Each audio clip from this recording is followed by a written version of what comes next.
was watching over us. How we went through that, I don't know. The car that I was driving had not been hit by any debris. We had not bounced. There's just no way we could have gone over that bumper, especially. That's another one of these cases. Thank you. Thank you. It's just like the other story, Claude. Isn't it amazing? You know, the fellow on the front of my book, Rich Berry, who is a spiritual advisor and an old remote viewing friend of mine, who has had this habit, this ability to give me advice about future science, and he's quite clairvoyant. I had something like that with a car he was driving that would not shift into the lower gears, and he had very little money. I'm trying to get back on a 700-mile trip back to Missouri, and he was really sweating it, and a friend of his called up and reminded him of a Bartlett technique. This is Richard Bartlett. They both had Bartlett's training course in two-pointing, which is a technique to do this type of thing, of causing these shifts. And he forgot about it, but when she said it, he tried it, and within a couple of minutes, his car stopped having the problems. The gears began shifting correctly, and he made it back to Missouri without any problems, and it's never happened again since then. So, you know, I'm a big believer that we have this ability to shift these dimensions and change reality in remarkable ways. Let's go to Roswell, New Mexico, east of the Rockies. Hey, Leonard, go ahead. Yeah, hello. Yeah. That story you were telling about the guy who had that went through that car. I thought you were talking about me. I said I never called the station before. Same thing, huh? Almost identical thing, yeah. I mean, when it happened, Leonard, I mean, what did you do? Did you just say, there's no way. I should be dead, right? Yeah, well, yeah, I've told the story to people a couple of times, but, they go, oh, yeah, right, All right, tell us what happened.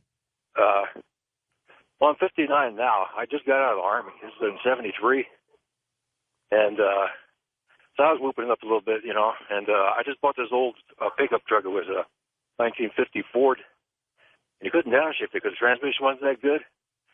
And it was late at night back in New Jersey. They had these long, straight roads. You go for about half a mile before you hit a light, and they stay green forever. Yeah, oh, yeah. So I was hauling it down there. I wanted to see how fast this truck would go, So I was a little bit late, so I floored it. And I had the gas pedal all the way down to the floor. And I had that thing probably up to about 90, I'd say. And there was no way you had to use the brakes to stop, And that was a heavy truck. It was a 1950 Ford. So I'm hauling along, and way down the line there, on the straight road, I could see the green light. It was green, I knew the road. So I can make that easy. So I'm hauling, and on the side of the road, this is like about after 2 in the morning, 2, 3 o'clock in the morning. Pitch black? Yeah. I was there's not too many lights out there, Yeah. And so I'm driving along, and I'm hauling, and there's this old Lincoln sitting on the right-hand side of the intersection waiting for the light to change. And this guy jumped the light. Oh. And so I'm hauling through there. I was maybe about half the length of a football field from the intersection. I'm doing about 90, right? And there was 2 lanes. I was in the fast lane. And the guy pulled out. He jumped the light when it turned amber. He didn't see me coming, I guess. Oh. And the last thing I saw was that guy. He froze and slammed on the brakes right in front of me. You saw his eyes like a deer in the lights, huh? He was staring right at me. He was in shock. Yeah, the last thing I saw was he had both hands frozen on the handle on the steering wheel. He was staring right at me, and I was bearing down right on his door. This is the old kind of the double doors, the suicide doors, the real long old Lincolns. So no way I could do anything, And just like the woman just called you said, an instant later, I was on the other side of the intersection. The first thing I did is look in my rearview mirror because I couldn't figure out what happened. I said, I should be dead, that I should have wiped everything out, And he should have been dead, yeah. Yeah, the car was still sitting there. The guy was still holding on to the steering wheel, looking in the direction where I was coming from. And I was still in the fast lane doing 90 with my foot on it, with my foot on the gas to the floor, right? That truck wasn't even swerving or nothing. I was that is bizarre. Dead on. There's no way you could go around him, This is a long truck, a long car, It's no Lincoln. And it was just an instant later, I just blacked out. There was no ramp there. You didn't go over him.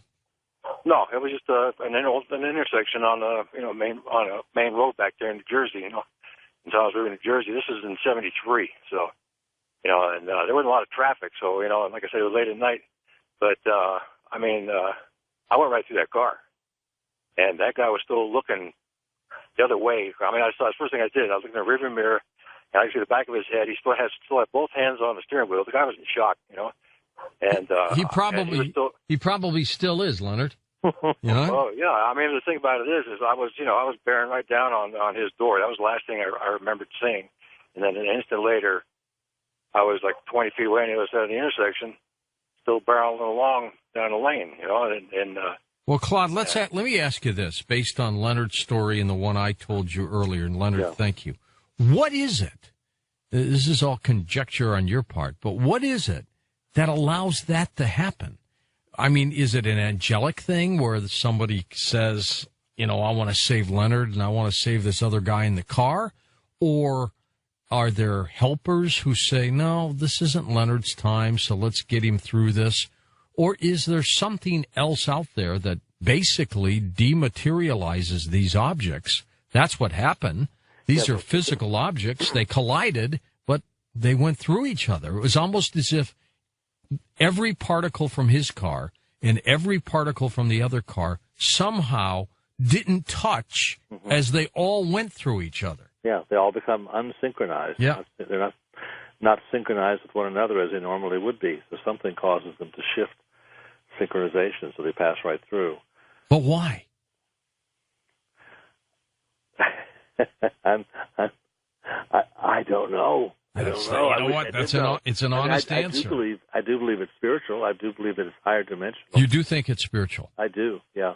And it's something like what you say, that it was not their time. But I wonder if he willed it. I wonder if Leonard willed it. Or I wonder if the other person in the car had some incredible force belief.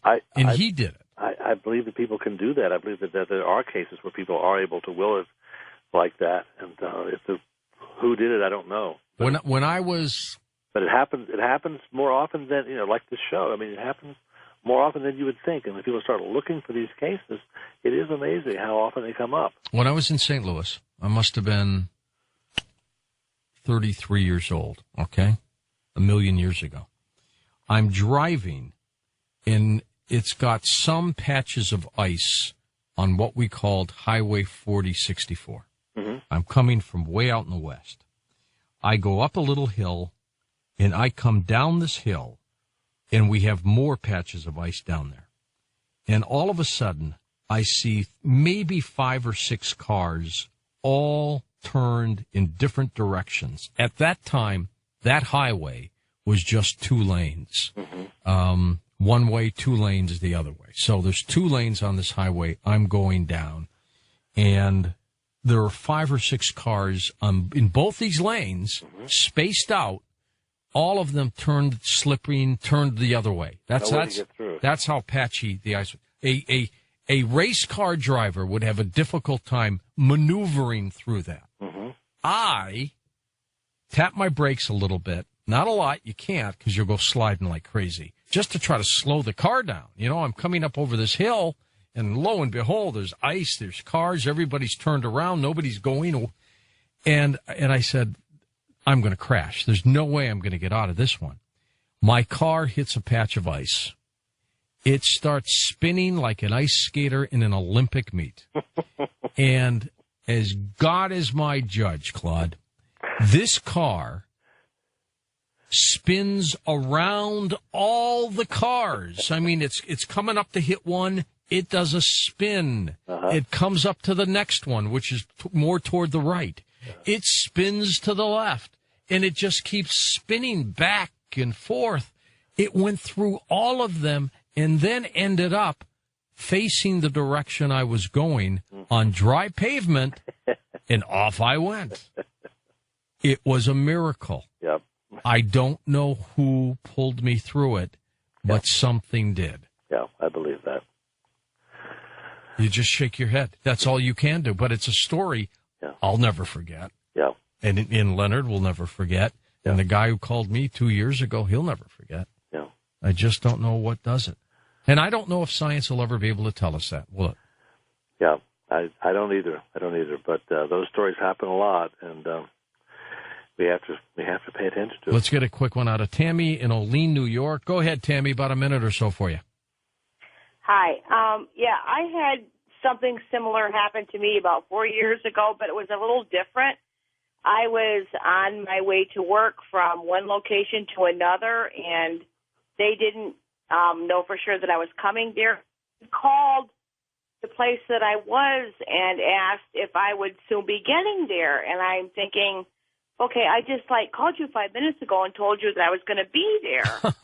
And when I arrived there, they were like, "Oh, we know you were coming. We know you were coming." I'm thinking, I just talked to you 10 minutes ago. But when I looked at the clock, it had a half an hour had passed, and I was like, "There's no way it took me that long to get there." I'm like, "Where in the world was what happened in between this half an hour?" There was no earthly reason for it to have taken me that long, and I've always wondered something bizarre happened in between that time. I've never talked to anybody about this before. I don't know how to explain it. It was there was no reason for that much of time to have passed before I got there, and I thought, I just talked to you about this. And when I got there, it was half an hour later, and I never could figure out what happened to that time period. Missing time that you'll never find again. Exactly, and I always thought that was the oddest thing. I could never figure that out, but I've always had this odd thing, I've never felt like other people think about stuff, before anyway. And I don't know, I just thought it was very strange, and I don't know, this is kind of a little bit different than your other guests have called about, and I don't know if you have anything to say about that. Where does the missing time go, Claude? Well, it must go to other people, because I have friends who are shaman and who are mystics who have other experiences. They're all a little bit different from one another, but in some cases, I have a friend who an hour-long trip took her about 4 minutes. It is truly unbelievable. Claude, thanks for being on the program and your remarkable work once again. His first book was The Synchronized Universe, this one, Life Force. When we come back, we're going to be talking a little bit about sci-fi. Maybe you want to write a script for television. How do you do that? Mark Zicree joins us next on Coast to Coast AM.